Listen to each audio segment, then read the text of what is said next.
Kent State University, and I'm Charles Holmes-Hope, serving as the co-chair for the second annual Careers and Student Affairs Conference. I'm so excited to bring to you three extraordinary professionals who will share with you their career journeys, their talents, and their experiences. And we hope through this video project that it will serve as a catalyst to inspire a new generation of student affairs professionals to enter this amazing profession. So sit back and listen to our panelists share their stories.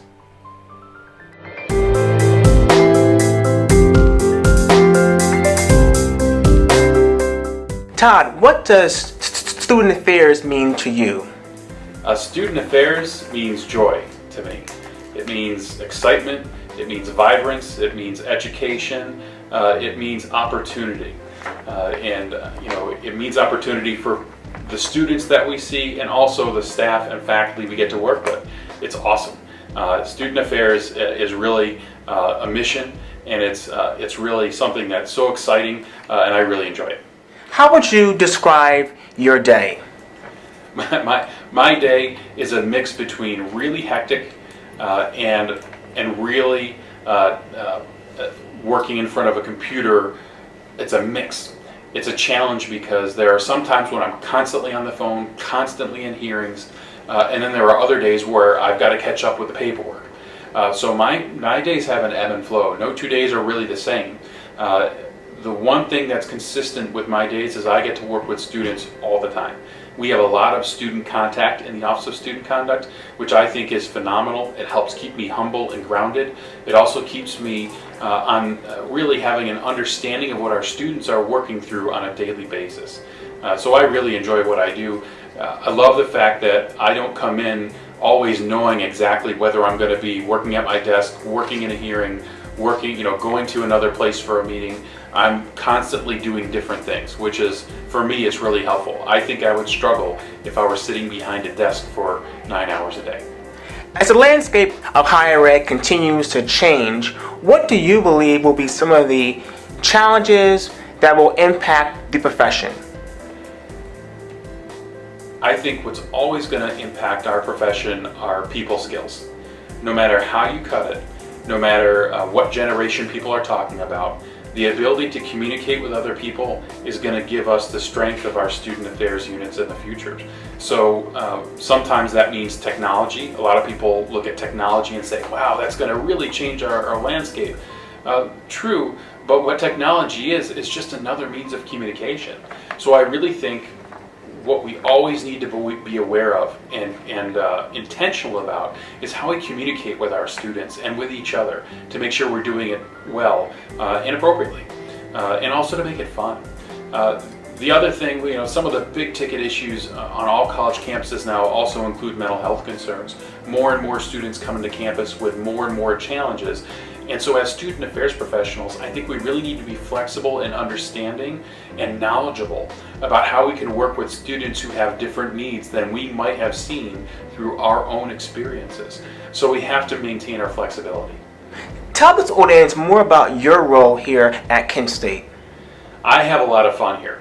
My role is to help students who, when they make a poor decision, help them understand how to learn making better decisions. So we see a lot of students, and the vast majority of our students are really good people. They just make a poor choice here and there. So our goal is to nudge them into educational elements that will help them explore themselves and also help them think about how can I make better choices in the future when it matters in different ways. So I'd almost rather a student get caught making a poor decision in our office rather than having them do that on their first job and get fired. We can help them build a lot of elements of knowledge, learning about themselves, good decision making and ethics, and understanding what it means to value something and how you can work with that in the future. So that's really essentially what we do in our office. We're educators. What is the most rewarding experience about your job? The most rewarding experience has to be when you see a person click and they get it. They get that they are accountable for who they are. They begin to understand how they can be the person that they want to be. Not a person that I want them to be, because I don't really know them that well. when I see a person recognize what their goals are, what they want to accomplish, and they can achieve that even though they've made a mistake along the way, and sometimes because they've made a mistake along the way, that makes me feel really good. And to me, that's a huge accomplishment. What professional associations do you belong to, and what's your involvement in those groups? Sure, I belong to something called ASCA, which is the Association for Student Conduct Administrators. I have been volunteering on the conference for several years. I've also presented at the national conference many times. Last year, Kent State hosted the regional conference, the Ohio Conference, and that's the primary organization that I'm a part of. But I've also worked with a number of other organizations or attended a bunch of other activities, everything from NASPA to ACPA to Akuhoai, the regional efforts for that, as well as some of the national events. And so we've done a lot of training in the areas of Title IX and other components. So we branch out into a lot of different regions and areas for what we do. I've also assisted with some of the organizations that help out with first year experience. And so it's been a wonderful experience.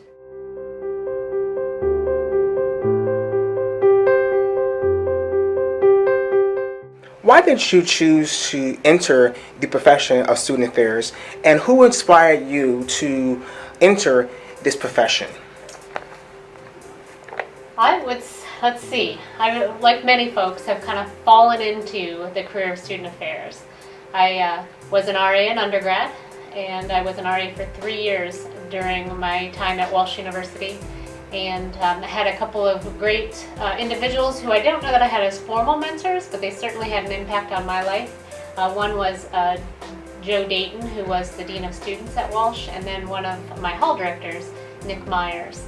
Both of those, through conversations that I had with them and watching the work that they did and the impact that they had on me and other students during my time at Walsh, certainly developed a passion for me about student affairs and working with students. At Walsh, I also had the opportunity to work with a very diverse group of students, including the RAs that I was a part of and the floor communities that I was on.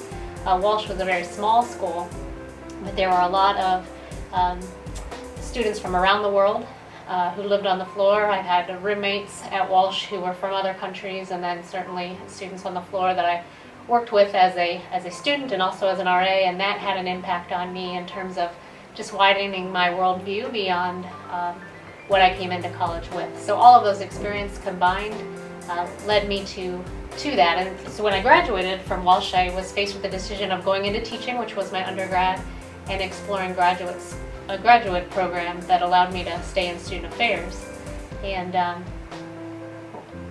the latter, starting the graduate program, was something that I thought, well, I'll give that a shot and see if I continue to find that passion that I was feeling at Walsh, and I did, and that's what kept me in the field. So.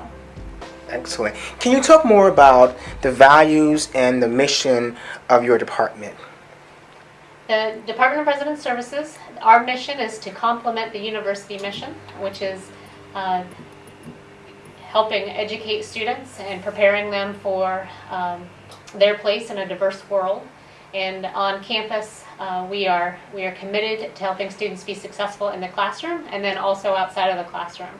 So we're providing communities that are rooted in, for many students, in living learning environments, living learning communities that complement their academics very directly, because they're in programs that associate with their majors and are living with students, and they're living upstairs from faculty and staff who are working within those living learning communities. And then for our students who are not in living learning communities, we're also trying to make sure that they're successful through bringing staff and faculty into the halls, whether it be for programming, or we also bring in staff for tutoring related to some of their classes that they're taking in their first and second year coursework here at Kent State. So essentially we're providing the out of the classroom learning experience, and I've always liked to say that students spend over 89% of their week outside of the classroom. So the impact that we're having in their living environment is a tremendous one. And so we take that very seriously, and we want to make sure, and we have a responsibility to make sure that is complementing the rest of their educational experience here at Kent State University. What professional associations do you belong to, and what's your involvement in those organizations? Belong to NASPA and APUHOI, and those organizations are definitely relevant to the student affairs profession and to housing. My involvement with them currently is more reading the journals and publications and research that those two organizations put out. I haven't attended a conference in a while. I've been kind of homebound, but that's how I've stayed involved in those organizations. And lastly, how do you get students connected and involved in resident services? I think the big things that we do in resident services to get students connected and involved are twofold. One is student employment.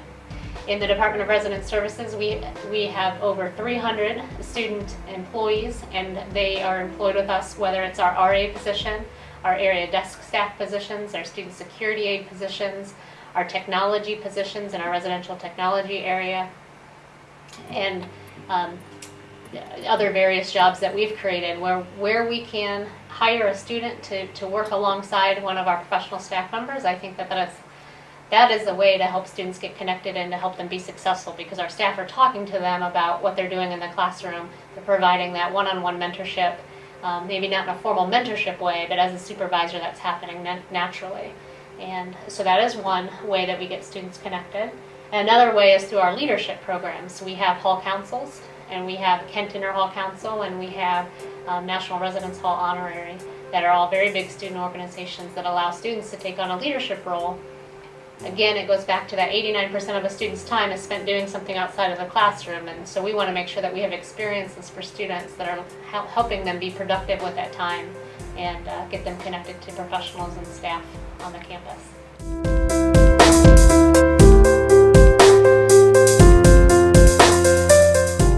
What does student affairs mean to you? Student affairs to me means transformational change and service to our students. And let me explain a little bit about that. I consider myself a transformational leader. That is how I run, how I work, and how it drives me in terms of how working with my staff. I believe change comes from transforming lives, transforming experiences, and I believe as student affairs, that is our goal. That is what we do. We're meant to be that transformational change outside of the classroom. How do you connect and engage students to get involved in CSI? Great question. I think you first have to not assume that students, I start with the very basic groundwork that students don't always know what CSI is. You have to explain to students that getting involved and why they should do it. So it's almost like a selling and marketing piece. Much of what we do here is driven by marketing. We drive and market our experience to students.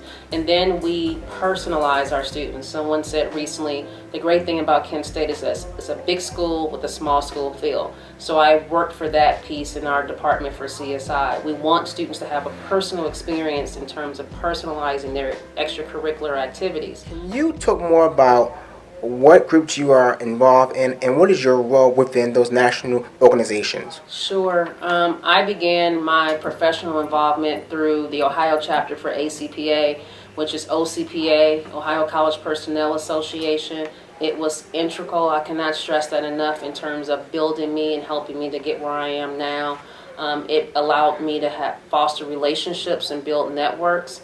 I have been involved with several because I have become what you call a generalist in my career. I've touched many aspects of student affairs, so I have been involved from everything from NOTA to the orientation directors to all the way to ASCA, which is the Association for Student Conduct Administrators, serving as a board member for 2 years there, to now working heavily with NASPA. I love NASPA in the sense that I found my identity there in terms of the WISA community, the Women and Student Affairs community, but also as a 4 East regional rep for the African American Knowledge Community.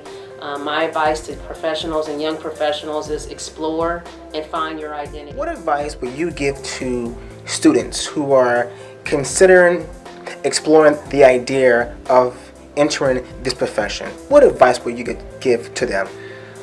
If you are a student and you are looking to explore, number one, I would say do as many informational interviews as you can. Think about that staff member, rather if it's your hall director, rather if it's the assistant director for Greek life, the associate director somewhere, and have a conversation with them. Ask them about what do you do every day? Describe that to me.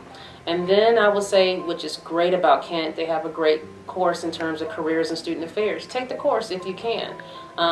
Then from there, do some reading. Ask some of those administrators, do they have any publications? We have many in our field, from the NACA magazine to the Chronicle of Higher Ed to Diverse, and then begin soaking up the trends, the topics, the conversation. You put all those areas together and you go and you explore. We have here in Ohio the Careers and Student Affairs Conference for undergraduate students.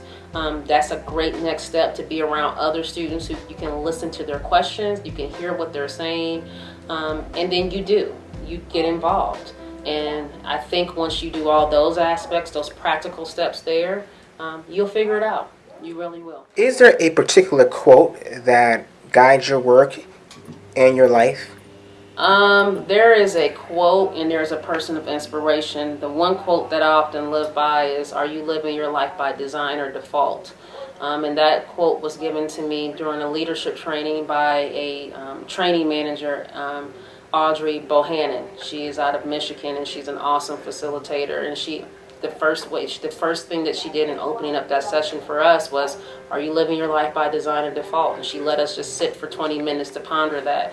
And what that means to me is very easy. It means, are you designing your path? Are you charting your course? Or are you just living in day to day? The other area in terms of my professional life that I'm driven by is the subject of my dissertation was Mary McLeod Bethune. I think about her, and I learned a great deal from my research going to her institution and being able to provide voice to a woman who's been dead for over 50 years, but she was inspiring in the sense that she started a institution of higher learning during a time where it was beyond scope for an African American woman in that part of the country to begin to open up an institution for students, and to learn more about her and as a leader and how she was driven and how she was no nonsense. And that institution stands today as a solid reminder of a transformational leader is huge for me.